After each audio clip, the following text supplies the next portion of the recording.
meche todo mi tole tatagbe azan fotongo gbero osun ome mi meyi agbo kwegbe tole mi na do mi loju we me odo asu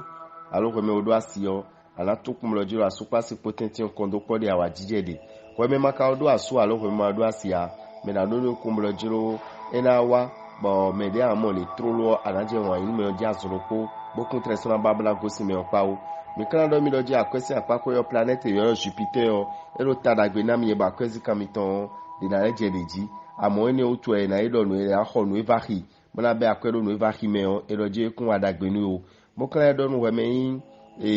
beli oblado no kumolojiro ani tuno ndebude mi do akwesi apako yo emi do lablu dede no zizanton la mena no gaisi apako yo atuloji sport emi na blo pedi ena zo emi na lo kanjiro agbazame mi wa zo si apako yo mi na do no planet yo do Uranus o planet mokoton edo emi na menu yezizi bode na do ko bode na wa ngbon e na pe obuna ndidoto we kun kanazan we kun izengo mi mekai agbozuka metole o mi na do mi polojiro planet yo do Mercure planet mokoton ero di do na super polaire jiro won yi ton ina lebo tije ngona bokra do we me ma do asu alo we ma do asia bana do ni polojiro ana pe mede ba we na do me pe ele yo ina yin do jiro mede e boka do medisi cho anaje won inu me mokoton ji won do jiro won yin ni o ikun won ibuna itawo won ni blu dede bokra bo do we me toru okun bana do ni do jiro ni mi wa akwesi apako yo ani tukun loji mi na tepo ma kwesi zemi ton ena inu bla jengwe bla jengangwe be mi jade akwedi ton mi na leta mi ponwe la mena no gan isi apako yo mi na don we me toro okumoloji wa anu ganjiro agbaza mi bo mi mo chua kana tu kumolojiro azosi apako yo mi na don okumoloji o ve pedi na wa fine o ve kana wa fine yo ena inu bla do tagba no do itetu azona chikonu wedisu ma ja pomodo me no awazo hawileji we kia kana zawe we kia foton kun we go mi me kan we do bule bodo asu alubodo asio mi na do mi no kondo kwa wa jije de no asu pasi pole bo mi mo we me maka do asu alo we me ma do asia mi na do no kumlo jiro ani tuno jiro ndebude emi na blodo won isi apakwe bo betora do yin wanu mi e ku so li medin chubo me mo koto emi na yin pipe to akara bo tuno jiro we me nje mo akwesi apakwe yo ani tu kumlo jiro akwesi kanto yo enaje te konweji bo no ele ade ala pe obna je bibloji bokala do we menje mo lo podo no do jiro planet yo do Mercure planet mo koton e patenu we menje mo on planet ni o ka di do jiro ina chomede mama no utugigble ugbigle alo aijije ena tin numero egbesi azangbe lo po mi to e ka je mo le mi na do mi pom do jiro mi na tun do azosi apako yo ndebude mi le nu mo koton ena do ena yin wa on mi ni vanka mo wulbo no azomi ton po muna tuno jo dagbe do te kwemi we kwemi kanazan nu mi ja ko loterie we kwite ne go we minazan we me kai cancer bulu gbeche si edin bo ma do asu alu bo ma do asia mi na do planet yo do Venus so planet mo koton e do yi do wan isi apako yo ekuna fa do mi egbe idebu do mo ja mi na mo me de bo me sin mi na je wan ni me oji ta won ne bo mo koton na chiroju de mi oblu mi azon po de mo mi onu mi kana do nu we me cancer do jiro we me odo asu alo we me odo asio dojo wari tepon bonu ko dogbo nu metwe ko kan don we go to yo wari depo enu na zo fifa na tinwe bokala do ndo azo sin apako yo ani tun ko mo lojiro aso mi to sin apako yo nu ko ina tinwe mi amo nu debude mi na do ni ton mo na do mi na so trolo be na wiwa ikuna ingbomo no planet Saturn de srofine planet Saturn kana no po haibo ni to ele keke na wiwa lo azo sin apako mi wa kwesi apako yo ani tun ko mo lojiro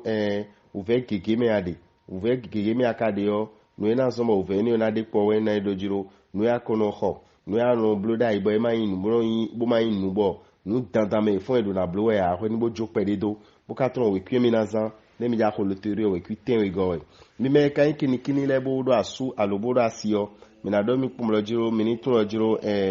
dandan me asu pasipo fifa na no ho ndo ito me yo mi no ko kan ni oto bo me de tredo tagbade don mi me de tra agbade don mi yo mi ko se mi o sin gbe o do mi ni no mo mi ton bo ina indagbe ni mi wo be kan liyan bo ma do asu alo bo ma do asia me na do ni ko mo jiro mo jan planet le so ina do alo ko me liyan bo me mo ko ton ana do ko iro won isi apako yo ne wo me ka liyan yin mi wa kwesi apako yo me na do ni akwe amado nu kun ton aja mi mo gbegbe no ya madu nu kunto ankike na timla ba julo igbe bukre ndagbe kele ba no wa jijeme bokana don ko me yin liyon pomlo jiro ni mi wala mena no kan isi apako yo mena don pomlo jira ni blue dede wele su no la mena no kan isi apako ya ni blue dede afo kikle ni o e o gbigble ni o no mo koton planet yo ma so planet singidi ni o e ken na do me bio eni o me bokana don ko me yin liyon pomlo jiro azosi apako yo ani to pomlo jiro dandan me yo de mi na blogun bo alkami tole la pa mi de mi na blogun me ko yin pla zo wa ele yo ina do ti de do mi yo ero numo koto ikuso ni meji wo kin akana zawe o kin wo go mi me kayin yonda lo jile o mi na do mi pomlo jiro mi ni tun pomlo jiro we me odo asu alo we me odo asiyo ani tun lo jiro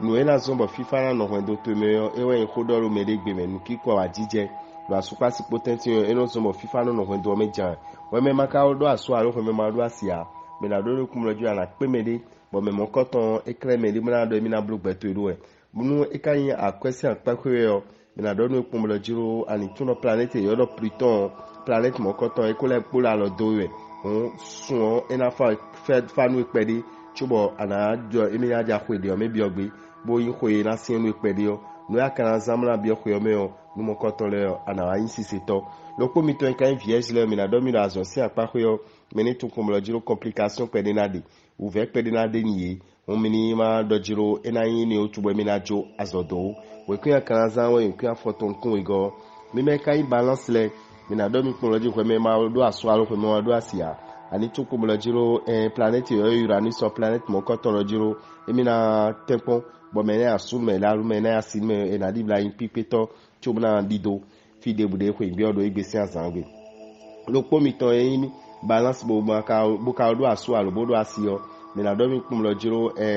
kodopo ajije na tinu asupa sipo bokala do no me balance lo po do jiro ani tuno ko be sinawa bo di black be me de o ena di black bi aitume e ka do ni kun ndagbede o ko me sin de wo asupa sipo tention me we le jira no ko me mo na gbo be na fifa ni la kwesi apako yo mina do no do jiro planet yo fini so do mina na me tadagbe bo tadagbe na hu ali mo me bo akwedo nukun ede akode ekobio beto titon la yiro me la son mebo e na so wana ko me kan balance mi na don lo jiro azosi apako yo ani tun pomlo jiro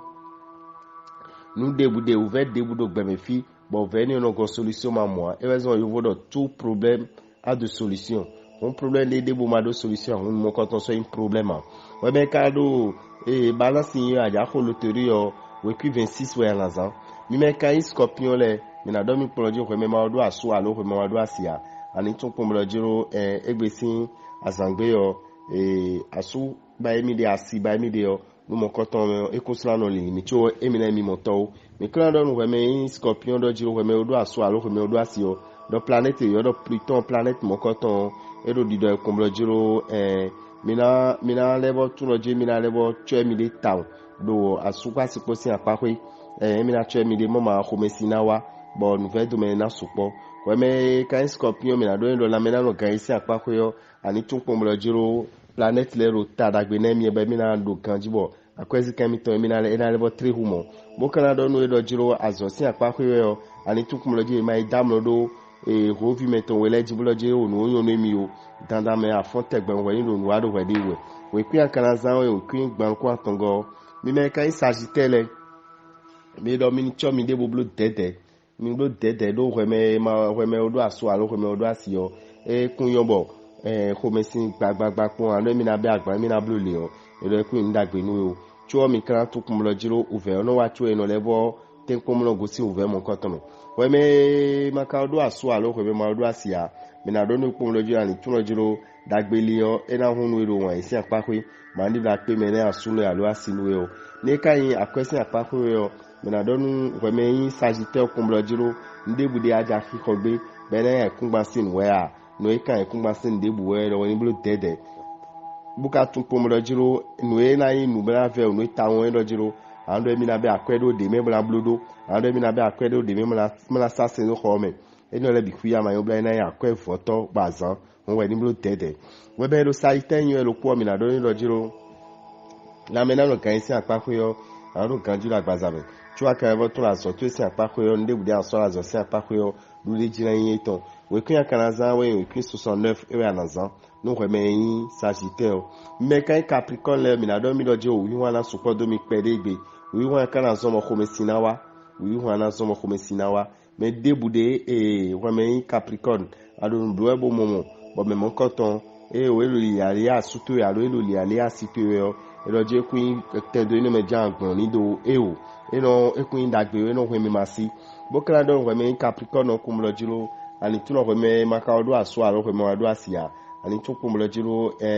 dandame gana khubo me na yimi to emi na yimi moto ni mikawa a kwesi apakhoyo me na don kumlo jiro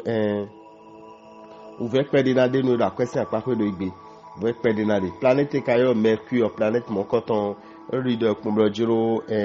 ndebude ile do tamen ndebude le bodo mi na blo eno pe oblo biblo to ehun ni no le ndagbe do medesu bokla no we Capricorne kumlo jiro ani tuno ndebude mi ja biblo gbele blo azosi apakwe bo ma pe bo blo a me gigitin bodo afọ gede do afọ menu mi yo we pin akara zamo taragbe na tuni ma do de jio ewe kan nínú ko atongo mi me kan 50 le verso le me mi na do mi kumlo jiro mi ni tuno jiro no ena zo ko mesina wa so pasi potention ewe into ve don me ya ma ken me eno na zo me masi ena zo mo asuka si pole ko mesina na so ko ni itaw we be maka odo aso alo ko ma do asia me na do no ani level do suru to yo nizon bonu ani tuno fide le de boy mi kusuna no tafo boy eni on de suno zomba ali no sudemi bo fie mi he mi na ton yi bon dagbe na tinu emi o emi ni je mi mo ko ton baji bokala don we me verso kumlo jiro ni mi wa a question apakhoyo ani to kumlo jiro taragbe tinu iro a question apakho itaw bon we ale ara pe obna ikeke broto amo ani to kumlo jiro mi lo ra tiji we bi we nu bodo na tuno ndebude mi jaze boja be akwedi me o emi lo na no do guarantee we tuma be akwedi me we kun akananzan bo taragbe na tinu yo 45 mi me kayin webi bon mi lo poisson le o mi na do mi kumlo jiro komesina wa supasi potensi do change yutu alo akwede utu komesina wa mi tete hu mi ni blo dede we me kayin poisson bolo gbe mi to se bo ma do aso alo bo ma do asia mi na do no kumlo jiro an tun wan yan ero lele do re chu akana to kumlo jiro ndebude mi ja biblo gbero akwesi apakwe onumo koton emi na do dude jiton akana do dude jiton an tun jiro akwe no me abe akwe do an lita mepon akwe zizan wutu an depo eno le bi finance bo ala